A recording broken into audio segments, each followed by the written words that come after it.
অল্প বাজেটে ফাউন্ডেশন 2 তালা।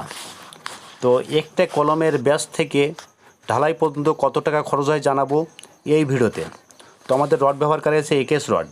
তো 103 কেজি রড ব্যাস কলম টোটালে। তো 87 টাকা কেজি ধরলে দাম আসছে 8,961 টাকা। সিমেন্ট লাগছে 8 ব্যাগ, 540 টাকা রেট ধরলে দাম আসছে 4,320 টাকা। মিস্ত্রি খরচ 2,750 টাকা। খোয়া বালি পাথর কেমিক্যাল টোটালে দাম আসছে 2,800 টাকা। তো একটা কলমের টোটাল খরচ আসছে ঢালাই পর্যন্ত 18,331 টাকা। তো 16টি কলমের খরচ কত? তো 16টি কলমের খরচ আসছে 3,01,296 টাকা। তো অরিজিনালে যদি সঠিক হিসেব দেওয়া হয় সেই ক্ষেত্রে মালিক লোকসানে পড়ে না। তো সঠিক হিসেব না দিলে মালিক ভোগান্তিতে পড়ে। তো আমরা যে হিসেবটা করেছি অরিজিনাল হিসেবটা দেওয়া আছে, মিলাই নেবেন। ধন্যবাদ।